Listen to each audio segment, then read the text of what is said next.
नमस्कार दोस्तों, स्वागत है अपने YouTube channel top trending GK में। दोस्तों इस वीडियो में देखने वाले हैं यूपीएससी एग्जाम 28 नवंबर 2021 की प्रथम पारी में पूछे गए लगभग सारे जीके के सवाल मिल चुके हैं, साथ ही साथ हिंदी के सवाल भी रहने वाले हैं।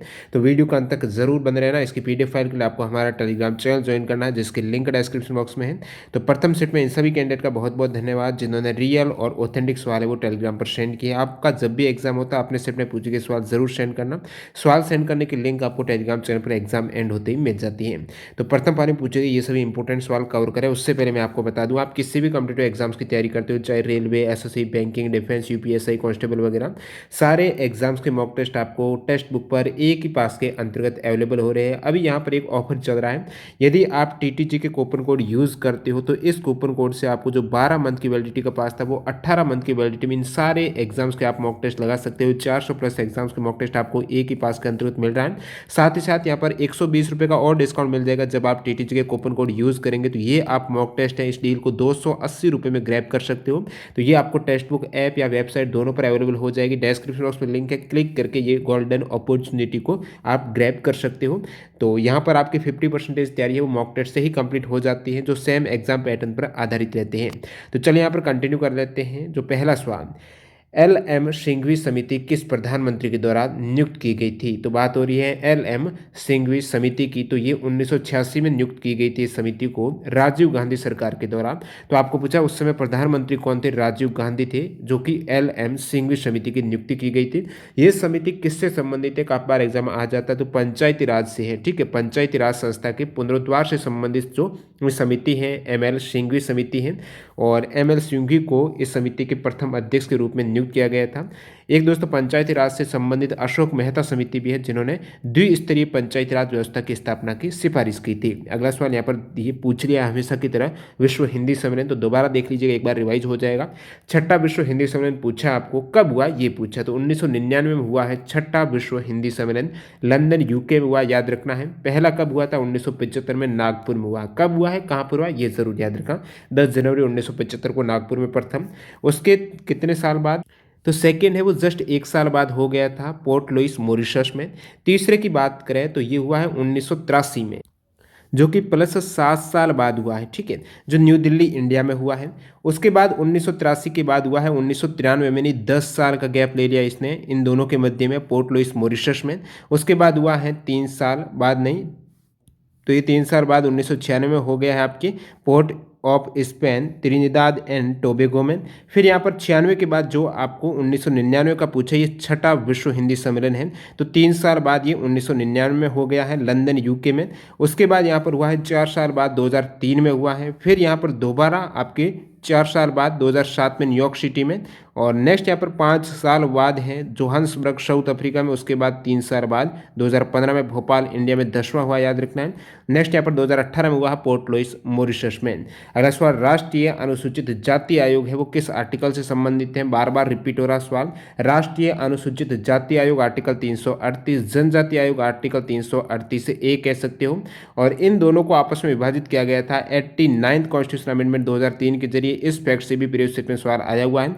और आपको पता होना चाहिए राष्ट्रीय पिछड़ा वर्ग आयोग है, जो एक संवैधानिक निकाय है, 102वें कॉन्स्टिट्यूशन अमेंडमेंट 2018 के जरिए ये 338 बी के तहत ये संवैधानिक निकाय का दर्जा दिया गया है। तो राष्ट्रीय पिछड़ा वर्ग आयोग 338 बी में है। किस तत्वों की कमी से एनीमिया रोग हो जाता है? आयरन की कमी से, जो हीमोग्लोबिन की कमी से ये एनीमिया रोग होता है। और विटामिन की बात करें तो B6 और B12 की कमी से एनीमिया रोग हो जाता है। जूम जो वीडियो स्ट्रीम होती है, जूम के संस्थापक कौन है ये आपको पूछा वीडियो कॉलिंग के लिए। जूम है एरिक युआन, इनके फाउंडर हैं। 2011 में इस जूम सॉफ्टवेयर की कह सकते हो, और ये स्थापित हुआ है 2011 21 अप्रैल को। इसका हेडक्वार्टर है सैन जोस कैलिफोर्निया में। महात्मा गांधी जी के राजनीतिक गुरु कौन थे? महात्मा गांधी जी के राजनीतिक गुरु थे गोपाल कृष्ण गोखले। अगला सवाल देखते हैं यहाँ पर, 73वां संविधान संशोधन के समय प्रधानमंत्री कौन थे उस समय, ये पूछा। तो पी.वी. नरसिम्हा राव थे उस समय प्रधानमंत्री। यदि आपको पूछे राष्ट्रपति कौन थे, तो शंकर दयाल शर्मा थे। 73वां संविधान संशोधन 1992 की बात हो रही है, उस समय राष्ट्रपति शंकर दयाल शर्मा थे। इनके द्वारा इस बिल को पास किया गया है 20 अप्रैल 1993 को शंकर दयाल शर्मा के द्वारा। और प्रधानमंत्री का पूछा तो पीवी नरसिम्हा राव थे। और ये 73वां कॉन्स्टिट्यूशन अमेंडमेंट 24 अप्रैल 1993 से लागू हुआ है, इसलिए 24 अप्रैल को मनाया जाता है राष्ट्रीय पंचायत दिवस। अगला सवाल एंग्लो इंडियन है, जो आंग्ल भारतीय समुदाय की शिक्षा के लिए विशेष अनुदान किस आर्टिकल में वर्णित है। एंग्लो इंडियन से कुछ इंपॉर्टेंट सारे आर्टिकल बता देता हूँ, जो 4 आर्टिकल है। तो आपको आर्टिकल 337 से पूछा है, जो कि उनकी विशेष अनुदान शिक्षा के लिए विशेष अनुदान से संबंधित है। एंग्लो इंडियन समुदाय का आर्टिकल 337। आर्टिकल 331 है, लोकसभा में आंग्ल भारतीय समुदाय का प्रतिनिधित्व, जिसका आरक्षण अभी समाप्त कर दिया है। आर्टिकल 333 में राज्यों की विधानसभा में आंग्ल भारतीय समुदाय का प्रतिनिधित्व, 333 में विधानसभाओं का, लोकसभा में 331 में है। 336 में है कुछ सेवाओं में आंग्ल भारतीय समुदाय के लिए विशेष उपबंध है, कुछ सेवाओं के लिए, वो आर्टिकल 336 में। आपको 37 का यहाँ पर पूछा है। अगला सवाल यहाँ पर छठी अनुसूची में कौन सा राज्य शामिल नहीं है। छठी अनुसूची में 4 राज्य हैं, असम, मेघालय, त्रिपुरा और मिजोरम है। तो इन चारों राज्यों के जनजातीय क्षेत्र के प्रशासन का प्रावधान है आपके शेड्यूल 6 में। नेक्स्ट वन यहाँ पर 8वीं अनुसूची में कौन सी भाषा नहीं है, विकल्प पर आधारित है। बार बार मैं आप बता रहा हूँ, जो 8वीं अनुसूची में 22 भाषाएं, ये आपको पता होना चाहिए। असमीज, बंगाली, बोडो, डोगरी, गुजराती, हिंदी, कन्नड़, कश्मीरी, कोंकणी, इसके बाद यहाँ पर मिथिली, मलयालम, मैतेई, मराठी, नेपाली, उड़िया, पंजाबी, संस्कृत, संथाली, सिंधी, तमिल, तेलुगु है। तो एग्जाम में बार बार कहीं ना कहीं आता है कि राजस्थानी है, इंग्लिश, अंग्रेजी दे दिया जाता है, भोजपुरी ये नहीं है भाषाएं। और यहाँ पर शुरुआत में 8वीं अनुसूची में 22 के बजाय 14 भाषा थी। फिर यहाँ पर 15वीं भाषा ऐड हुई थी, वो 21वें संविधान संशोधन 1967 के तहत हुई है, वो सिंधी भाषा है। उसके बाद 3 भाषा कोंकणी, मणिपुरी और नेपाली को ऐड किया गया है 71वें कॉन्स्टिट्यूशन अमेंडमेंट 1992 के दौरान। फिर यहाँ पर 12वां कॉन्स्टिट्यूशन अमेंडमेंट 2003 के द्वारा 3 भाषाएं बोडो, डोगरी, मैथिली और संथाली ऐड हुई है। निम्न में से सबसे पहले कौन सा अधिनियम पारित हुआ था। यहाँ पर आप देख सकते हो, जल प्रदूषण अधिनियम का विकल्प था, वायु प्रदूषण, पर्यावरण संरक्षण और नेशनल ग्रीन ट्रिब्यूनल है, हरित प्राधिकरण। तो इनमें से सबसे पहले कौन सा पारित हुआ है। तो यदि आपको पता है इन चारों का कौन सा कब पारित हुआ तो आप इजीली कर सकते थे। वैसे इनमें से जल प्रदूषण है वो 1974 में सबसे पहले हुआ है इन ऑप्शन के अकॉर्डिंग, और उसके बाद जल प्रदूषण हुआ था 1974 में। फिर यहाँ पर देखिए वन्यजीव नहीं था, ये होता तो आप टिक कर सकते थे। वन्यजीव संरक्षण अधिनियम 1972 में हुआ था, पर्यावरण संरक्षण अधिनियम 1986 में, वायु प्रदूषण वाला 1981 में, राष्ट्रीय हरित प्राधिकरण जो विकल्प दे रखा था वो 2010 में। केंद्रीय प्रशासनिक अधिकरण के अध्यक्ष की नियुक्ति राष्ट्रपति किसकी सलाह पर करते हैं। केंद्रीय प्रशासनिक अधिकरण के अध्यक्ष की नियुक्ति राष्ट्रपति के द्वारा किसकी सलाह पर की जाती है, तो ये सलाह हो जाएगी मुख्य न्यायाधीश। ठीक है, मुख्य न्यायाधीश के परामर्श के बाद केंद्रीय प्रशासनिक न्यायाधिकरण के अध्यक्ष और प्रत्येक अन्य सदस्य की नियुक्ति राष्ट्रपति के द्वारा की जाती है। अब देखिए जो अधिकरण है वो मूल संविधान में तो नहीं था अधिकरण का प्रावधान, इसको बाद में कब ऐड किया गया। 42nd कॉन्स्टिट्यूशन अमेंडमेंट आपको बहुत बार पूछा हुआ है, अधिकरण कब ऐड हुआ है, ये यूपीएससी में आया था प्रीवियस सेट में। 42nd कॉन्स्टिट्यूशन अमेंडमेंट 1976 के जरिए अधिकरण है। इसमें प्रमुख रूप से 323A आर्टिकल है जो प्रशासनिक अधिकरणों से संबंधित है, 323B है अन्य मामलों के लिए अधिकरणों से संबंधित है, और प्रशासनिक अधिकरण एक्ट है वो 1985 में पारित हुआ है, ये भी आपको याद रखना है। और ये दोनों ही आर्टिकल इंपॉर्टेंट है, 323A और B। अगला सवाल, नाटो की फुल फॉर्म आपको पूछा है, नॉर्थ अटलांटिक ट्रीटी ऑर्गेनाइजेशन हो जाएगा, यानी उत्तरी अटलांटिक संधि संगठन है। ये नाटो आपको पूछा है, इसका हेडक्वार्टर कहाँ पर, ब्रुसेल्स बेल्जियम में, स्थापना 1949 को, ये सदस्य देश 30 है। इससे पहले यूपीएससी में सवाल आया है आपके, नाटो का 30वां सदस्य देश कौन सा था, नॉर्थ मैसिडोनिया है। ये 27 मार्च 2020 को नाटो का 30वां सदस्य देश बना है, टोटल 30 है। लाल गलियारा पूछा, वो किससे संबंधित है, रेड कॉरिडोर पूछा है, जो भारत का मैप है तो आपको रेड कॉरिडोर पूछा तो इस साइड है, ये पूर्वी साइड में है। तो पूर्वी भारत में क्षेत्र जो काफ़ी वामपंथी हिंसा का अनुभव करता है, यानी वो क्षेत्र जहाँ नक्सलवादी उग्रवादी संगठन यहाँ पर है, तो ये लाल गलियारा, ये रेड कॉरिडोर के नाम से जाना जाता है। महिला प्रसूति सहायता का उपबंध किस आर्टिकल में, तो आर्टिकल 42 का सवाल पूछा गया है। काम की न्यायसंगत और मानवोचित दशाओं का तथा प्रसूति सहायता का उपबंध है अनुच्छेद 42 में। महात्मा गांधी काशी विद्यापीठ कहाँ पर है, ये कौन से जिले में है, वाराणसी उत्तर प्रदेश में है महात्मा गांधी काशी विद्यापीठ, जिसकी स्थापना 1921 को हुई थी। अगला सवाल, उत्तर प्रदेश विधान परिषद में कितनी सीटें, विधानसभा न पूछ के विधान परिषद पूछा है तो 100 सीटें आपको पता है, विधानसभा पूछते तो 403 सीटें हैं। साथ ही साथ एक यहाँ पर राज्यपाल के द्वारा मनोनीत रहते हैं। राज्यसभा की सीट उत्तर प्रदेश में 31 है, लोकसभा की है 80। अगला सवाल देखते हैं, 42nd कॉन्स्टिट्यूशन अमेंडमेंट 1976 में कौन सा अनुच्छेद नीति निर्देशक तत्व में जोड़ा गया है। वैसे 3 अनुच्छेद अनुच्छेद हैं वो डीपीएसपी में ऐड किए गए हैं 42 कॉन्स्टिट्यूशन अमेंडमेंट में। कौन से 3 ऐड किए गए हैं? आपको जो विकल्प दे रखा था वो 48A था, जिसके अंतर्गत पर्यावरण संरक्षण और वन्य जीवों की संरक्षण का है, ये आर्टिकल 48A है। इसके अलावा 39A ऐड किया गया है और 43A ऐड किया गया है, साथ ही साथ 48A, ये 3 आर्टिकल ऐड हुए हैं 42 कॉन्स्टिट्यूशन अमेंडमेंट 1976 में। किसमें ऐड हुए हैं? डीपीएसपी के राज्य के नीति निर्देशक तत्वों में। तो ये 3 कौन कौन से? तो 39 क कहता है, यहाँ पर ए कहता है कि समान न्याय और निःशुल्क विधिक सहायता ऐड हुआ है 1976 में। उद्योगों के प्रबंधन में कर्मकारों की सहभागिता आर्टिकल 43 क में है। 48 क में आप कह सकते हो पर्यावरण संरक्षण, संवर्धन और वन्य जीवों का संरक्षण करना, ये तीनों ही ऐड हुए हैं आपके 42 कॉन्स्टिट्यूशन अमेंडमेंट 1976 में। इसके अलावा जो मिनी संविधान संशोधन है 42वां, इसके अंतर्गत और क्या शामिल किए गए हैं? तो 42वें संविधान संशोधन 1976 में 5 विषय जो राज्य सूची के थे उन्हें समवर्ती सूची में शामिल किया गया है। ये भी प्रीवियस यूपीएससी में आया हुआ है। 5 कौन से सब्जेक्ट हैं जो राज्य सूची से समवर्ती सूची में शामिल हुए? 42 कॉन्स्टिट्यूशन अमेंडमेंट में शिक्षा को किया गया समवर्ती में, वन को, नापतोल को, वन्य जीव एवं पक्षियों का संरक्षण, न्याय का प्रशासन है, ये पांचों ही विषय समवर्ती सूची में ऐड किए गए हैं। साथ ही साथ 42 कॉन्स्टिट्यूशन अमेंडमेंट में प्रस्तावना में 3 शब्द पहली बार और केवल एक बार ही अब तक प्रस्तावना में संशोधन हुआ, वो 42 1976 में हुआ, जिसमें 3 शब्द ऐड हुए हैं, समाजवादी, पद निरपेक्ष और अखंडता। इसी के अलावा यहाँ पर 42 में काफ़ी कुछ बदलाव हुआ, तो मौलिक कर्तव्य को भी ऐड किया गया 51 क में भाग 4 क के अंतर्गत। संवैधानिक संशोधन को न्यायिक जांच से बाहर किया गया। इसी के तहत अखिल भारतीय विधि सेवा के सर्जन की व्यवस्था 42 1976 में प्रीवियस यूपीएससी में आ चुका ये सवाल। और अगला सवाल देखते हैं यहाँ पर, 50 सीसी इंजन की जो बाइक रहती है उसको कितने उम्र के राइडर ड्राइव कर सकते हैं? 50 सीसी की काफ़ी हल्की जो बाइक रहती है वो 16 से 18 वर्ष के जो भी बच्चे रहते हैं, राइडर हैं, वो उनको ड्राइव कर सकते हैं।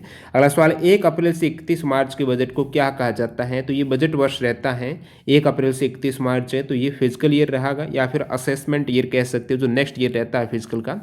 अगला सवाल देखते हैं यहाँ पर, फाइलेरिया रोग किससे होता है? फाइलेरिया रोग होता है क्यूलेक्स मच्छर काटने की वजह से। ठीक है, क्यूलेक्स मच्छर काटने की वजह से जो रोग होता है वो फाइलेरिया रोग है। ये एनटीपीसी में भी सवाल आ चुका है। तो एनटीपीसी के लिए आपको जीके के सवाल की जो स्पेशल इंपॉर्टेंट सवाल की पीडीएफ फाइल चाहिए, साइंस वगैरह जिसमें सारे इंक्लूड है टॉप इंपॉर्टेंट टॉपिक की, तो डिस्क्रिप्शन बॉक्स में आपको वीडियो के सबसे नीचे डेमो वीडियो की लिंक मिलेगी, आप हमारी वेबसाइट पर विजिट करके डाउनलोड कर सकते हो।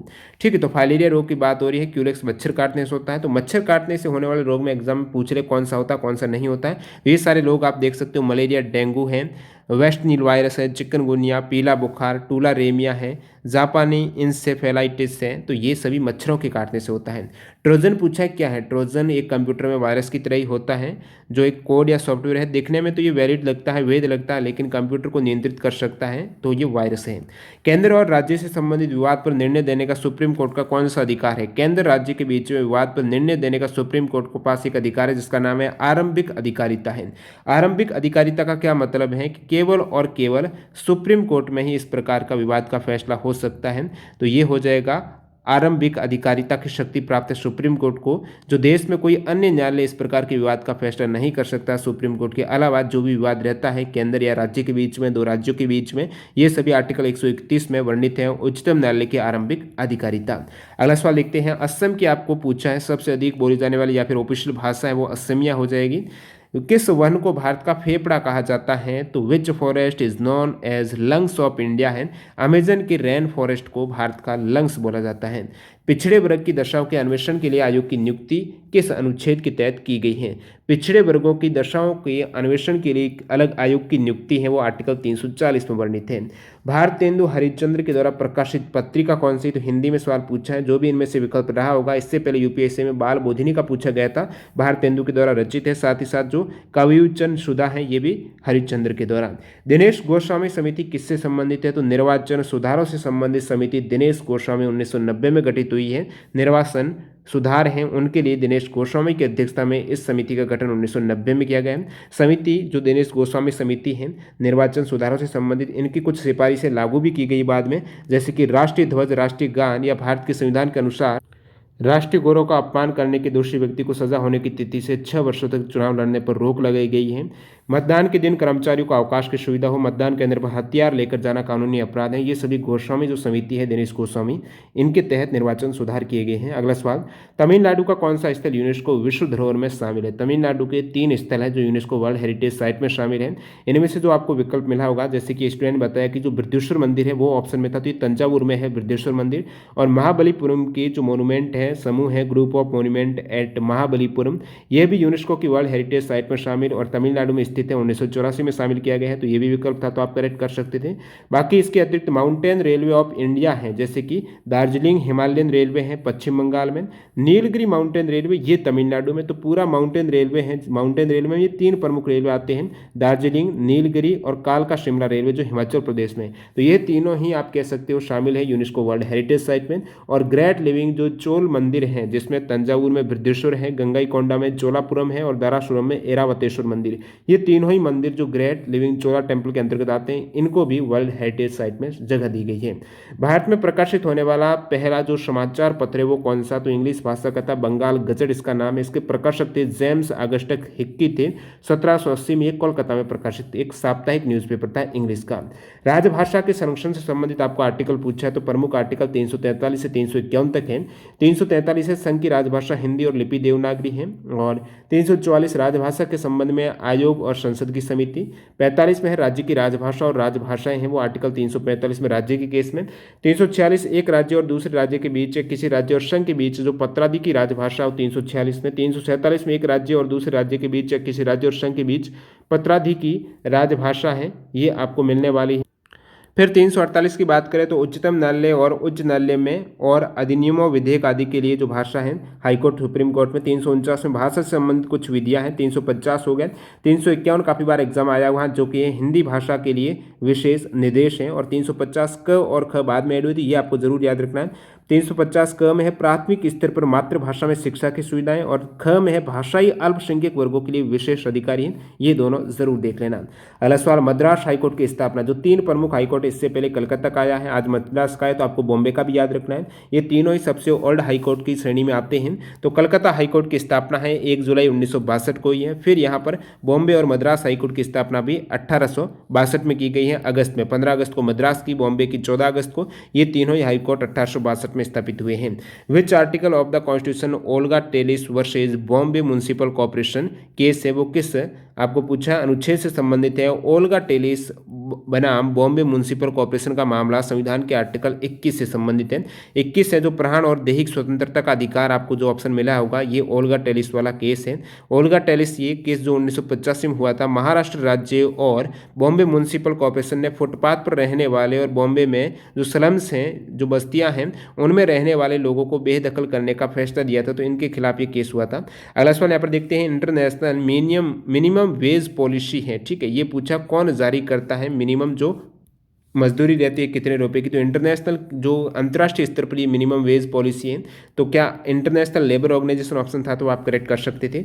जेंडर पैरिटी इंडेक्स है, लिंग समानता सूचकांक पूछा, ये किसके द्वारा जारी किया जाता है? तो ये यूनेस्को के द्वारा। इससे पहले आपके यूपीएससी में आया था ग्लोबल जेंडर गैप रिपोर्ट का, तो ये जो ग्लोबल जेंडर गैप रिपोर्ट पूछ लेते तो आप कहते WEF वर्ल्ड इकोनॉमिक फोरम के द्वारा। और जेंडर पैरिटी इंडेक्स है, लिंग समानता सूचकांक है, यूनेस्को के द्वारा जारी की जाती है। याद रखना, जेंडर इन इक्विलिटी इंडेक्स है, तो जेंडर इन इक्विलिटी इंडेक्स है, ये यूनाइटेड नेशंस डेवलपमेंट प्रोग्राम यानी UNDP के द्वारा जारी किया जाता है ये डाटा। और जेंडर गैप रिपोर्ट 2021 में भारत की रैंक 140वीं रही है।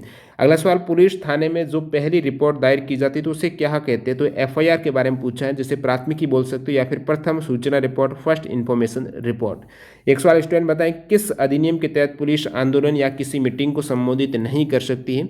तो ये कौन सा अधिनियम का पूछा, आप कमेंट करके बताना, जिसको आंसर याद है वो भी बता सकते हो। एक था, पुलिस थाने में डाक मुंशी का कार्य कौन करता है? लिपिक के रूप में इस प्रकार पूछा है, हेड कांस्टेबल, ये विकल्प थे। फिर यहाँ पर था, एक भूमि अधिनियम से जो प्रविष्टि से संबंधित कोई सेक्शन पूछा था भूमि अधिनियम का, तो एग्जैक्टली 3 सवाल नहीं मिले, जिनको याद है वो कमेंट कर लेना प्रथम पारी के। अब जो स्टूडेंट ने हिंदी के सवाल मिले हैं, डायरेक्टली मैं सवाल बता रहा हूँ। नया दाना नया पानी, ये पूछा है। मुहावरे का अर्थ क्या है? लोकोक्ति का अर्थ। मेरे भाई के लिए मिठाई लाओ कौन सा कारक है? श्रीनगर का तद्भव पूछा है। अमृत और विश्व पुस्तक के लेखक हैं। अरबी फारसी के उपसर्ग पूछे आपको। घाघर में सागर भरना, ये मुहावरा। और फिर यहाँ पर पूछा है यथाशक्ति में समास, क्रोध किसका स्थायी भाव है, अमृत विश्व के लेखक, पूर्वी लैंग्वेज किसे कहते हैं। तो इस टाइप से कुछ हिंदी के सवाल आप देख सकते हो। तो वीडियो पूरा देखने के लिए आपका बहुत बहुत धन्यवाद। इसकी पीडीएफ फाइल के लिए और शिफ्ट की एक साथ आपको टेलीग्राम चैनल पर मिल जाती है। जिन भी कैंडिडेट ने टेलीग्राम चैनल ज्वाइन नहीं किया, लिंक डिस्क्रिप्शन बॉक्स में क्लिक करके ज्वाइन कर लेना। मिलते हैं सेकंड और थर्ड शिफ्ट की वीडियो के साथ। वंदे मातरम, जय हिंद दोस्तों।